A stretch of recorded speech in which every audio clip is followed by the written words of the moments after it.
My name is Ryan Carter. 3 months ago, I bought my dream house.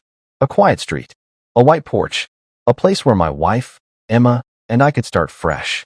The afternoon everything changed. I had just parked my car in the driveway when my phone rang.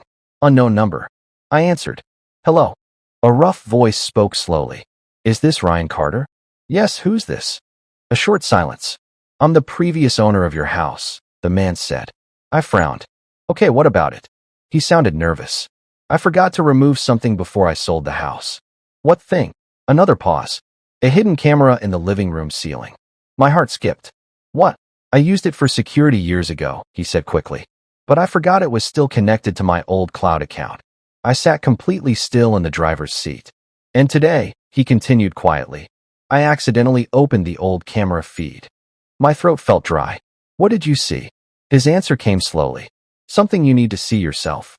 Then he added one strange warning. Don't tell your wife. The man lived 20 minutes away. An old house behind a gas station. When he opened the door, his hands were shaking. I didn't want to get involved, he said. But I've lived in that house for 30 years, and what I saw didn't feel right.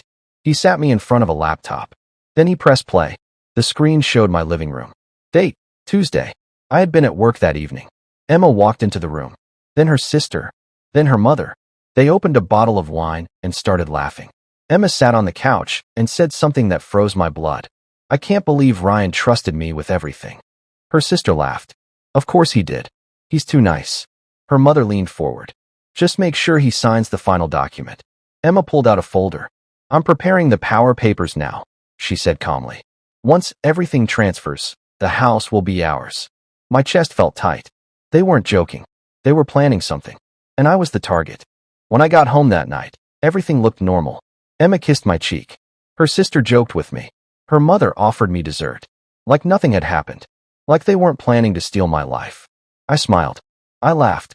I played the perfect husband. But inside, I had already started preparing. The next day, I installed small recorders around the house. Kitchen, living room, dining table. And slowly the truth came out. Just wait 2 more weeks, Emma whispered one night. After the transfer, he'll have nothing. Her sister asked nervously. What if he finds out?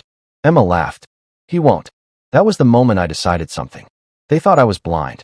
But I was watching everything. I hired a lawyer quietly. A serious man named Victor Hale. I showed him the videos. The recordings. Every conversation. He listened carefully. Then he smiled slightly. They think they're clever, he said. But fraud is still fraud. Within days we moved all assets. Bank accounts. Property papers. Legal ownership. Everything returned to my name alone. Then we waited. Because Victor said something important. People who think they've already won make mistakes. And they did. Emma prepared fake signatures. Her sister helped. Her mother encouraged everything. They believed the house would soon belong to them. But they didn't know the truth. The trap was already set. The final day arrived. Tuesday morning. Emma was smiling. Her sister was drinking coffee. Her mother was already celebrating. At 9 a.m. the doorbell rang. I opened it. My lawyer stood there. Beside him, a court officer. Good morning, Ryan, Victor said calmly. Then he turned to them. Emma Carter, you are being served legal notice for attempted property fraud. The room went silent. Emma's face turned pale. What is this? She shouted. I placed a small USB drive on the table. Evidence, I said quietly. Everything you said. Everything you planned. Her sister grabbed the chair. Her mother started yelling. But it was already over. You have until sunset to leave my house, I told them calmly. And for the first time since I bought that house, the silence finally felt peaceful. Because the people I trusted most had tried to destroy me. But they forgot one thing. Even the quietest person can fight back.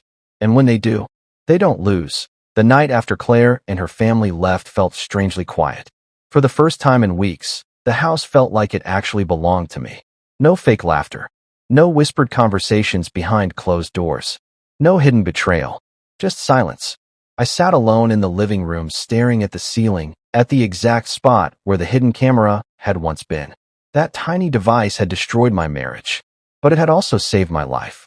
I poured another glass of bourbon and leaned back on the couch, trying to process everything that had happened. My phone buzzed. A message from the previous owner. Did everything go okay? I stared at the screen for a moment before replying. You have no idea. A few seconds later he replied. Good. I'm glad I called. Something about that message felt strange. I typed again. You said there was more footage. 3 dots appeared, then disappeared, then appeared again. Finally, he replied, yes, but I wasn't sure if you were ready to see it. My stomach tightened. I thought I had already seen the worst. I was wrong. The hidden recording. The next evening, I drove back to his bungalow. The same faded house. The same quiet street. But this time, the man looked different. More serious. Almost nervous. You came, he said quietly. You said there was more. He nodded slowly and motioned me inside. The laptop was already open on the desk. But before pressing play, he turned toward me. You need to understand something first. What? He hesitated. That camera wasn't originally installed for you. I frowned. What do you mean? I installed it 5 years ago. For security? He shook his head. No. For my wife. He sat down heavily in his chair. For 30 years I lived in that house with my wife, he said. I trusted her more than anyone. His voice cracked slightly. Then one day I started noticing strange things. Late night calls. Secret messages. Money disappearing. So I installed the camera. He opened a folder on the laptop. Dozens of recordings. Old ones. Years old. At first I thought she was cheating, he continued. But what I discovered was worse. He clicked on one video. The living room. The same couch. But 5 years earlier. A group of people sitting around a table. My chest tightened. Because one of those people looked familiar. Very familiar. I leaned closer to the screen. And my blood ran cold. It was Claire's mother that I slowly turned toward him. That's impossible. He shook his head. No, it's not. He clicked another video. Then another. Every clip showed the same thing. Claire's mother. Meeting with different people. Discussing properties. Talking about marriages. Planning financial takeovers. This woman runs a scam, he said. A long one. My heart began pounding. What kind of scam? He looked directly at me. She finds wealthy or stable men. Then convinces them to marry her daughter. A chill ran down my spine. They move into the house. Gain legal access. Transfer assets. Then disappear. I felt like the floor beneath me had vanished. You're saying this wasn't just about me? No. He leaned forward. You were the 4th target. He showed me a spreadsheet. For names. For houses. For marriages. Every single one ended the same way. Asset transfers. Divorce. The man left broke. 2 of them tried to fight back, he said. And they lost everything. My chest tightened. But something went wrong with you. I already knew the answer. The camera. He nodded. Exactly. For the first time, the scam had been exposed. And it was all recorded. But then he said something that made my stomach drop. There's one more thing you need to see. He opened the final video. The timestamp was from 3 months ago. Before I even bought the house. Before I met Claire. The screen showed Claire's mother speaking to someone on the phone. Her voice was cold. Calm. Professional. Don't worry, she said. We already found the next one. My heart stopped. The man beside me whispered quietly. Watch the rest. She continued speaking. He's perfect. Good job. He just bought the house. Then she said my name. Daniel Brooks. I felt like the air had been sucked out of the room.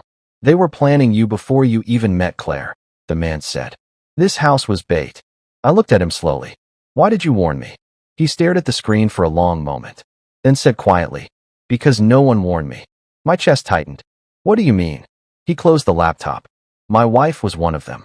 The words hit me like a hammer. They took my savings to my house, everything. He looked at me with tired eyes. When I saw that video of them planning the same thing to you, I couldn't stay silent. Over the next month, everything changed. My lawyer used the recordings. The police opened an investigation. Financial crimes. Fraud. Forgery. Conspiracy. Claire. Her mother. Jenna. All of them were questioned. The scam network began unraveling. More victims came forward. More evidence appeared. And for the first time in years, they couldn't run. 3 months later, my phone rang again. Unknown number. I answered. Silence. Then Claire's voice. You ruined everything. Her voice trembled with anger. You destroyed our lives. I leaned back in my chair. No, I said calmly. You did. You think you won? She snapped. I know I did. Silence. Then I added one final sentence. And next time you try to steal someone's life, check the ceiling first. I hung up. That night, I sat on the porch again. The same porch where everything had started. The wind moved through the trees. The house was quiet. Peaceful. For the first time since moving in. It finally felt like home. I looked up at the ceiling through the window. The camera was gone now, but its memory remained. A tiny device, hidden in silence. That exposed a lie, saved my future, and destroyed a perfect crime.